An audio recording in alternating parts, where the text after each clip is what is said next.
sekelas Rasulullah saja sehari itu bisa istighfar 70 kali. Sekelas Rasulullah. Bahkan di riwayat yang lain dikatakan bahwasanya Rasulullah istighfarnya sampai 100 kali. Rasulullah istighfarnya sampai 100 kali. Kita nggak bicara masalah angka ya, karena Rasulullah itu pasti diampuni Allah. Rasulullah itu pasti masuk surga. Rasulullah di sini cuma ingin mengedukasi kita, ingin mentarbiyah kita, bahwasanya sekelas Rasulullah saja itu beristighfar, yang pasti masuk surga, yang dijamin masuk surga, yang nggak akan pernah melihat neraka, itu pasti masuk surga. Dan bagaimana kita? Tujuan kita itu surga. Surganya Allah itu mahal. Dikira orang nggak mahal. Surganya Allah itu mahal.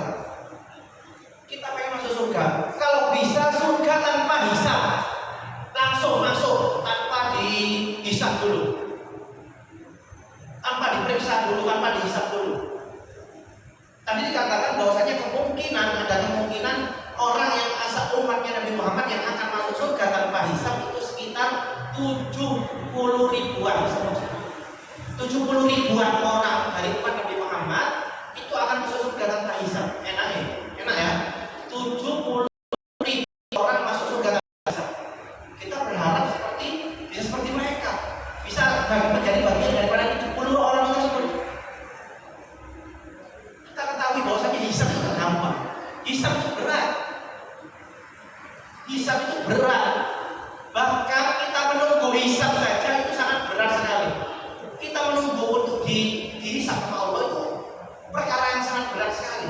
Azab, termasuk azab, siksaan.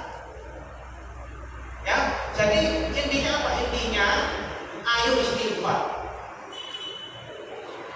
Ayo istighfar, jangan pernah kendorkan kita. Allah Subhanahu wa taala sudah memberikan waktunya untuk kita. Ayo kita istighfar, ayo kita bersegera untuk bertobat kepada Allah Subhanahu wa taala. Jangan ditunda-tunda.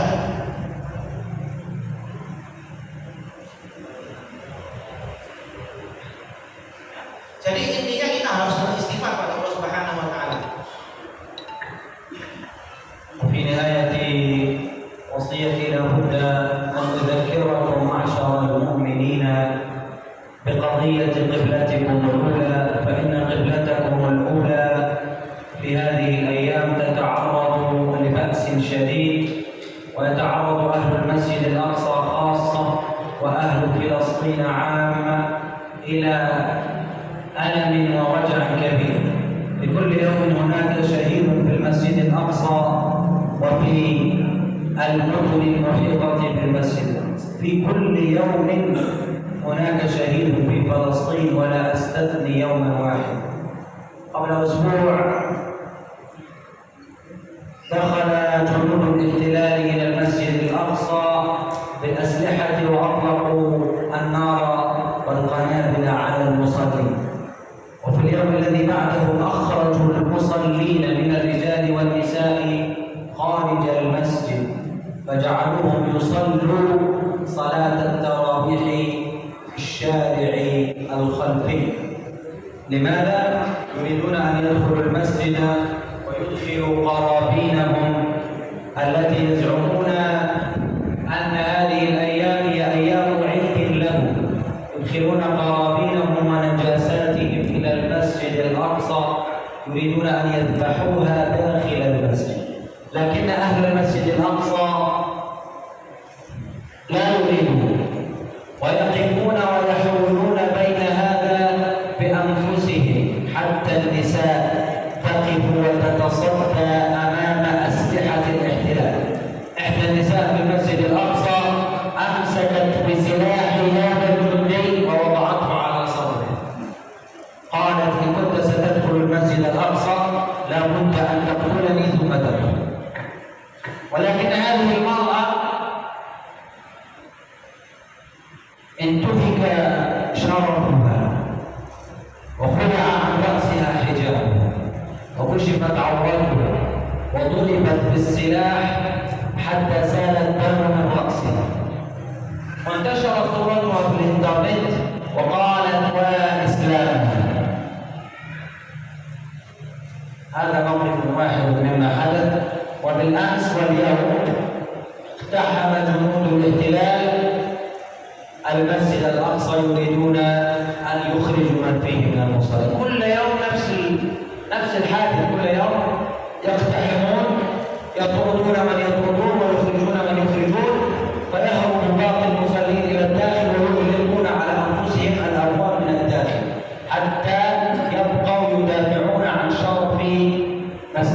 وقبلتهم وقبلة المسلمين أجمعين.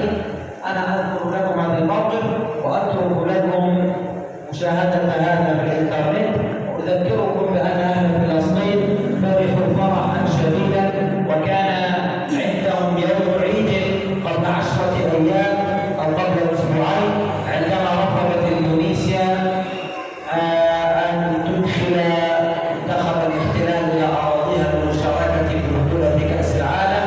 كان هذا يوم عيد في فلسطين، رفعوا أعلام إندونيسيا ونشروا الأناشيد الإندونيسية ووزعوا الحلوى في الشوارع وسهروا ليلة كاملة كأنه يوم العيد، فرحا بموقف صغير فعلته إندونيسيا من أجل قضية فلسطين، لأن قضية فلسطين لا تخص الفلسطينيين فحسب كما تعرفون، فإنها قضية عقدية تخص المسلمين أجمعين، وهذا قبلة المسلمين أجمعين ولا يخص الفلسطينيين فحسب. أقول ما تسمعون وأستغفر الله لي ولكم، وأسأله تعالى أن يجعل بلدكم هذا آمنا مطمئنا وسخاء ورخاء وأمنا وأمانا، وأن يرزقكم من الثمرات لعلكم تشكرون، وأن يخرج من أصلابكم من أبنائكم وبناتكم حفاظا للقرآن الكريم عالمين به عاملين، أنصارا للإسلام والمسلمين المستضعفين في كل مكان. اللهم آمين آمين. والسلام عليكم ورحمة الله وبركاته. Ya tadi ada yang ketinggalan sedikit, jadi beliau tadi juga menukil hadis Adbi'is sayyi'at al-hasanah, ikutilah kejelekan itu dengan kebaikan, yaitu kebaikannya dengan istighfar. Jadi ketika kita kelepasan lawan maksiat, istighfar. Innal hasanata yudhibunas sayyi'at. Innal hasanati yudhibunas sayyi'at. Ya, sesungguhnya di dalam Al-Qur'an firman Allah, sesungguhnya kebaikan itu bisa menghapus daripada kejelekan. Jadi istighfar yang banyak. Karena pasti kita setiap hari itu pasti melawan maksiat, sengaja. Dan yang bisa menghapus dosa-dosa kita itu adalah salah satunya dengan istighfar atau melawan kebaikan. Kemudian beliau tadi menyampaikan satu hal penting yang harus disampaikan, ya, karena mengenai Masjidil Aqsa. Karena Masjidil Aqsa ini bukan punya orang Palestina, tapi punya kita semua. Ya, Rasulullah itu masjid kita bersama, kiblat pertama kita. Ya, Rasulullah dan para sahabatnya sebelum sholatnya menghadap Masjidil Haram itu selama 17 bulan itu sholatnya menghadap Masjidil Aqsa.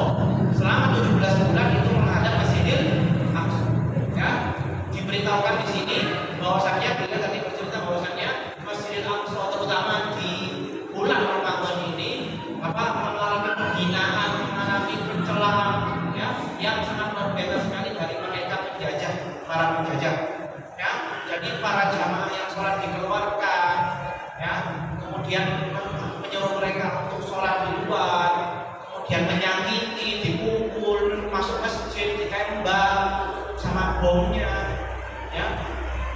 Kemudian para wanita ditodong pakai pistol tadi dikatakan, ya. Ada wanita yang sedang sholat dicopot hijabnya, ada yang wanita dipukul sampai berdarah, ya. Yang berdarah itu saya tahu, ya. Jadi itu semua mereka lakukan. Kenapa sih? Kenapa?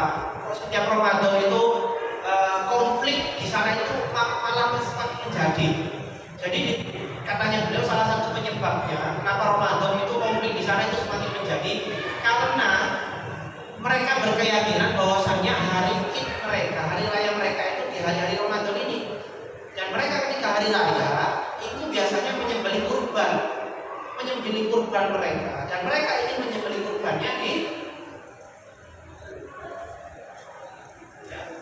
ya. Jadi mereka berusaha untuk menyembelih kurban mereka itu di dalam masjid. Nah, otomatis orang Islam di sana nggak terima kan, ya, memasukkan hewan najis darah, ya, ke masjid kita bersama. Oleh karena itu terjadi konflik sampai tadi ada perempuan yang ditodong tadi, sampai perempuan tersebut mengatakan jangan masuk ke Masjid Al-Aqsa, langkahi dulu mayatmu.